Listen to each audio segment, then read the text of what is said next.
নমস্কার, কেমন আছেন সবাই? আমার নতুন একটা ভিডিওতে আপনাদের সবাইকে স্বাগত জানাই। সকালবেলা ঘুম থেকে উঠে বরের সাথে বেরিয়ে পড়েছি। মহালয় চলে গেছে, মাও আমাদের চলে এসছে, তাই অনেক দিন থেকেই ইচ্ছে হচ্ছিল ঘোরার।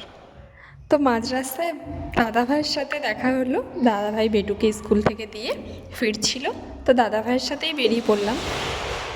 অনেক দিন থেকেই আমার ইচ্ছে ছিল একটু বেরোনোর, কিন্তু কাজের জন্য, সময়ের জন্য, নানা রকম প্রবলেমের জন্য বেরোনোই হচ্ছিল না।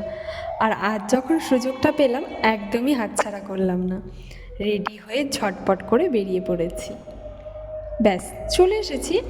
বেশি দূরের রাস্তা নয়, বাড়ি থেকে সামান্য কিছুটা রাস্তা, কিন্তু রেলগেটে আমাদের অনেকটা টাইম লেগে গেছে। মিনিট 20 ওখানেই দাঁড়িয়ে থাকতে হয়েছিল।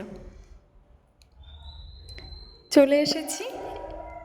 এতক্ষণে বুঝতে পেরে গেছেন আমি কোথায় আসতে চেয়েছিলাম। ফেসবুকে অনেককে দেখেছি ছবি তুলতে, ফটোশ্যুট করতে, তো আমারও ইচ্ছে হয়েছিল যে আমিও একটু এইভাবে ছবি তুলব। তাই বরের কাছে আবদার করে বলেই ফেললাম। সকালবেলায় নিয়ে সেই উদ্দেশ্যেই বেরিয়েছে। আর এত সুন্দর লাগছিল দেখতে। ওরা নিজের হাতে করে তৈরি করছিল।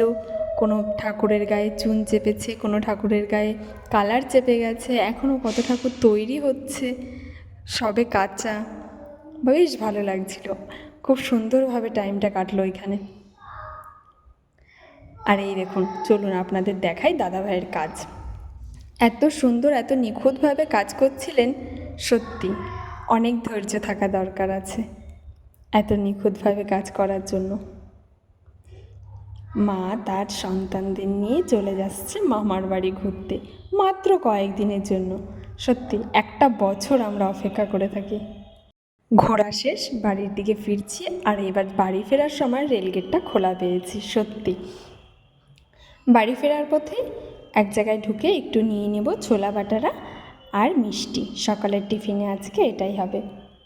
তো আমার ভিডিওটা আপনাদের কেমন লাগলো অবশ্যই কমেন্ট করে জানাবেন। টাটা, সবাই ভালো থাকবেন, সুস্থ থাকবেন।